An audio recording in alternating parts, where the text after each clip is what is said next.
This story. I ride 2020 Merida reactor with a Vision Metron 55 SL factory wheelset. The bike has clocked 16,000 kilometers or 10,000 miles, and recently the front hub has been making noise and asking for some service. Sadly, there is not much supporting documentation on these Vision hubs. If you know these hubs, they're easy to service, but you first need to know them somehow, right? We'll go into this type of hub on the Vision Metron 55 SL front wheel. I guess much of the information might be helpful and relevant to other Vision hubs as well. It always starts with a preload cap. Untighten the screw with a 2.5 mm hex key, and you are good to unwind the preload cap itself. This one is the complete front hub assembly with only the hub shell virtually removed. This way it's easier to understand. The rear hub is a bit more complex but has the same basics, and we'll get to it in another video. We are now looking from rider's perspective. So our brake disc would be on the left here. After taking the wheel off your bike, you will notice a small gap between the preload cap and the end cap. This is a right sign that the hub is properly preloaded. With the screw untightened, unwind the preload cap. It follows the thread to the right and eats this gap. After the gap is gone, just keep unwinding the preload cap. Normally, it will push against the right end cap and force it to slide out from the hub axle. At some point, you can grab the end cap and pull it. The right end cap has no thread, but just a rubber O-ring to hold it firmly in place. With the end cap removed, you can now unwind the preload cap completely. The left end cap is threaded though.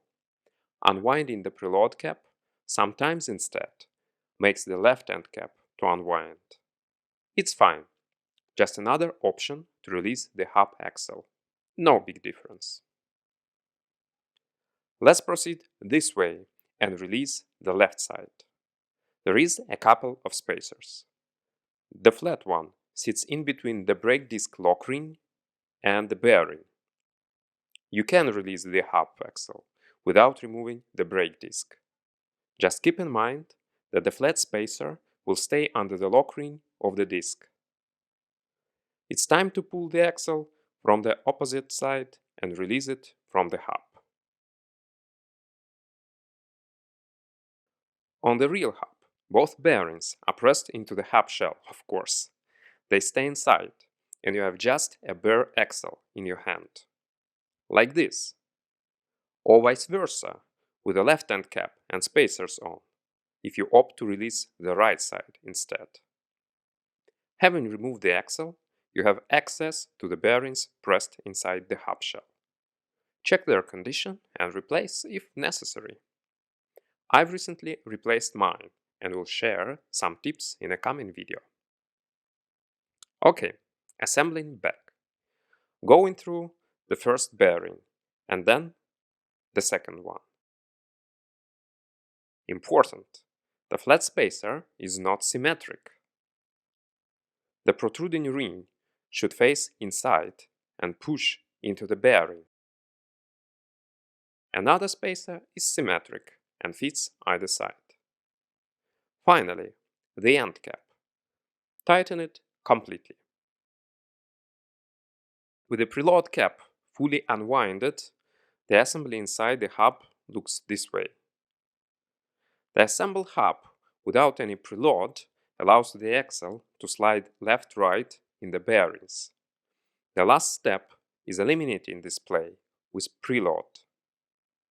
By winding the preload cap, you compress the assembly to the outer edges of your bearings. Find your golden balance. Over-tightening is no good, but any left-right play is no good either. Tighten the screw once you are happy with preload amount. You might need some practice to tighten the screw carefully without breaking the preload balance. Don't rush. You can go it over and over again till you are happy with the result. As for the screw, just some light tightening force of 1 Newton meter is already enough. No need to go for more. Should you need any guidance on hub bearing replacement, my advice is to go for the Aussie cycling video. The link is above. The Aussie is servicing bikes for decades, has tons of experience and also knows how to save big bucks on service tools and equipment. I'll share some of my own tips in the coming video, but everything is already perfectly covered by the Aussie. Meanwhile, let's dive into bearing choice a bit. What if you can get the original bearings for some reason? I decided to replace the bearings during my trip to Spain with no original bearings immediately available around. So I took no-name bearings of the required size from Amazon. A bit later I also got the original Vision bearings, but why not to give the no-name bearings a try now? This front hub uses a pair of 17-28-7 bearings. Vision's original reference is MR219. Let's have a look at these 3 bearings. The first one is the original Vision bearing that I took off my hub. It has the same type of sealing on both sides and the same marking, ending with a mystical LBV. Once there was an explanation of LLB and LLU markings on the Enduro Bearings website, but I cannot find anything on LBV marking now.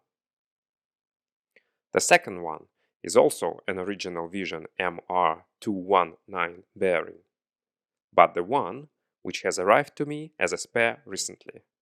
It's a bit different, you can see. The seal is dark orange. What does the marking say?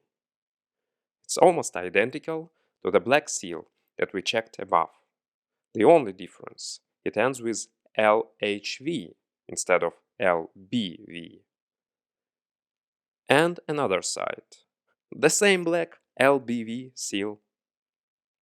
For some reason, Vision now puts different seals on opposite sides of this bearing. I've already asked Vision's support for some explanation, but so far they have not replied. I'll add their reply to the description of this video once they do. If not this new dark orange seal, the bearing is absolutely the same.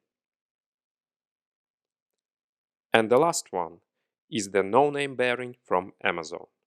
Its marking simply says 17-28-7-2RS, which obviously translates to its dimensions and the 2 rubber seals.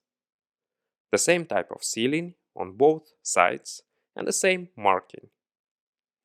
Once we put it next to the Vision bearing, it's easy to see the extended metal lip on the outer edge of the Vision.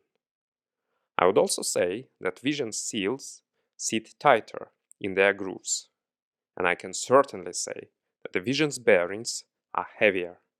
Assume they have more metal and therefore tougher. Does this all make them last longer for an amateur cyclist like me? Let's wait and see. My no-name bearings have just around 250 kilometers or 150 miles in them now. The hub works absolutely smoothly and silently, no complaints. Let's see how many kilometers they do. And once I have to replace them, be sure to find an update on this channel.